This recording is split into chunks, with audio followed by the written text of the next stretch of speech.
Exhaust. The chemtrail conspiracy theory is based on the erroneous 1. Belief that long-lasting condensation trails are chemtrails consisting of chemical or biological agents left in the sky by high-flying aircraft, sprayed for nefarious purposes undisclosed to the general public. 2. Believers in this conspiracy theory say that while normal contrails dissipate relatively quickly, contrails that linger must contain additional substances. 3. 4. Those who subscribe to the theory speculate that the purpose of the chemical release may be solar radiation management. 3. Weather modification, psychological manipulation, human population control, or biological or chemical warfare, and that the trails are causing respiratory illnesses and other health problems.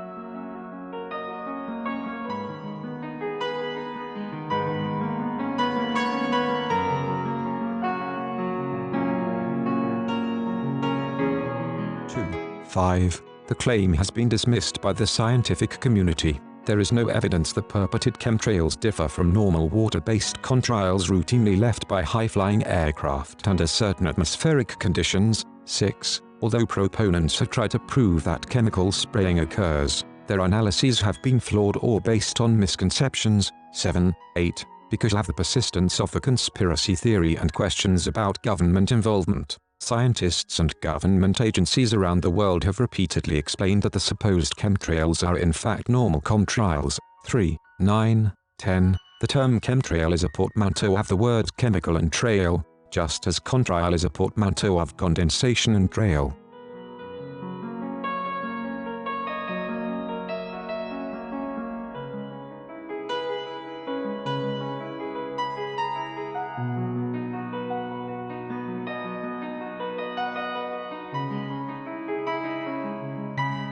Chemtrails not real, say leading atmospheric science experts. Washington, D.C. Well-understood physical and chemical processes can easily explain the alleged evidence of a secret, large-scale atmospheric spraying program, commonly referred to as chemtrails or covert geoengineering, concludes a new study from Carnegie Science, University of California Irvine, and the non-profit organization Near Zero. Some groups and individuals erroneously believe that the long-lasting condensation trails, or contrails, left behind aircraft are evidence of a secret large-scale spraying program. They call these imagined features chemtrails. Adherents of this conspiracy theory sometimes attribute this alleged spraying to the government and sometimes to industry.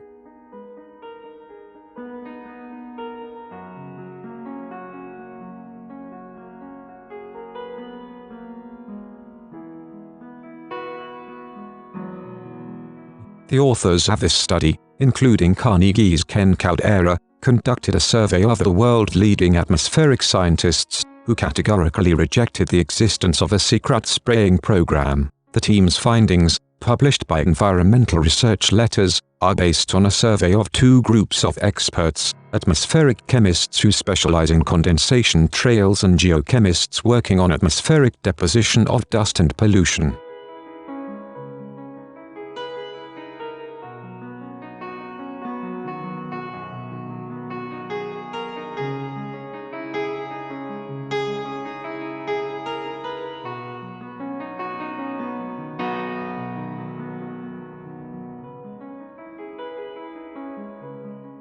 The research team undertook their study in response to the large number of people who claimed to believe in a secret spraying program. In a 2011 international survey, nearly 17% of respondents said they believed the existence of a secret large-scale atmospheric spraying program to be true or partly true, and in recent years a number of websites have arisen claiming to show evidence of widespread secret chemical spraying, which they say is linked to negative impacts on human health and the environment.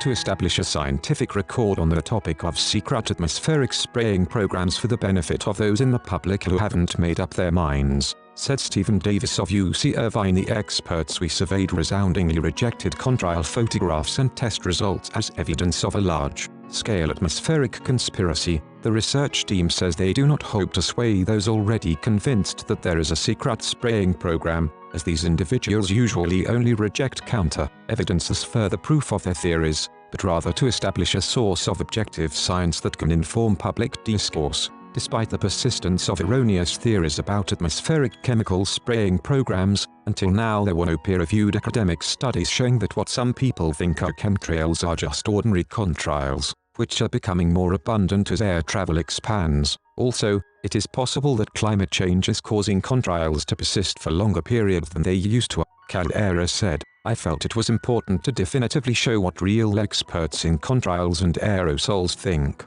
We might not convince die-hard believers that their beloved secret spraying program is just a paranoid fantasy, but hopefully their friends will accept the facts."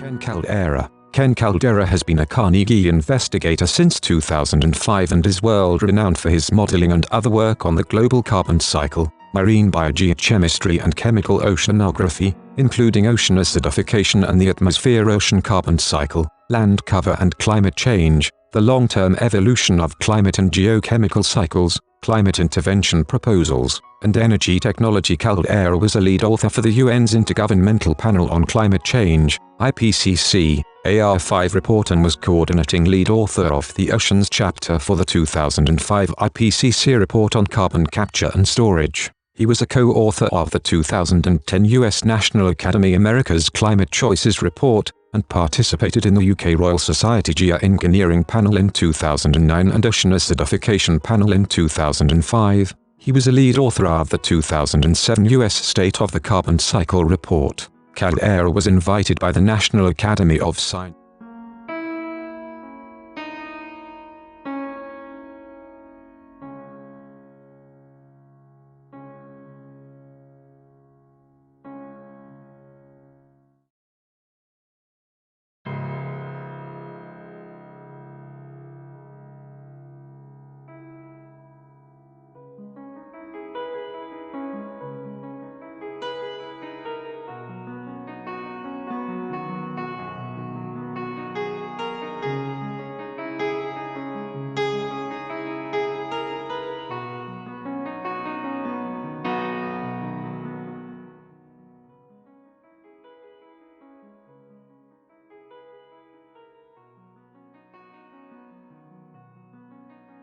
Bill Gates, in his 2016 end-of-year blog post, referred to Ken Caldera as "my amazing teacher."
Billionaire philanthropist Bill Gates has been supporting a wide array of research on geoengineering since 2007, Science Insider has learned. The world's richest man has provided at least $4.5 million of his own money over 3 years for the study of methods that could alter the stratosphere to reflect solar energy, techniques to filter carbon dioxide directly from the atmosphere, and brighten ocean clouds. But Gates's money has not funded any field experiments involving the techniques, according to Ken Caldera of the Carnegie Institution for Science in Palo Alto, California. Caldera and physicist David Keith of the University of Calgary in Canada have been in charge of deciding how to dispense the money. The pair have been informal energy and climate advisors to Gates for several years, and they say they remain independent. This is philanthropic money, and when it arrives to Calgary, Gates does not control it, says Keith.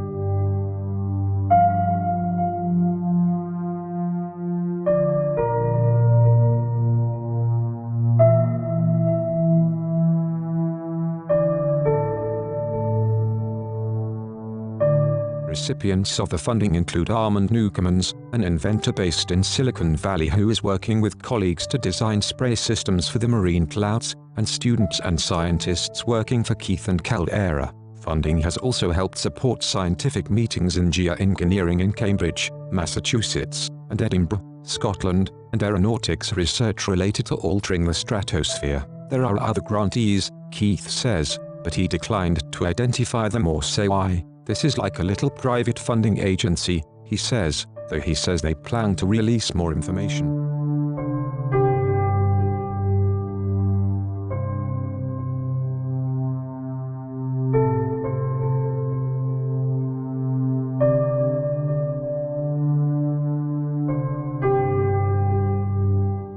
Gates has shown interest in geoengineering research before. He is an investor in Intellectual Ventures, a Seattle, Washington area firm that pursues inventions and has applied for patents on techniques to geoengineer the stratosphere. Along with officials from that organization, Gates applied for a patent in 2008 to sap hurricanes of their strength by mixing surface and deep ocean water. What's his ultimate goal? Gates views geoengineering as a way to buy time, but it's not a solution to the problem of climate change, says spokesperson John Pinette. Bill views this as an important avenue for research, among many others, including new forms of clean energy. Pinette works for BCG3, or think tank type firm Gates started last year, which has no apparent role thus far in supporting geoengineering. Scientific and technological advances are making it possible to solve big, complicated problems like never before, writes Gates on the website of the Gates Foundation, which is also not involved in the geoengineering work.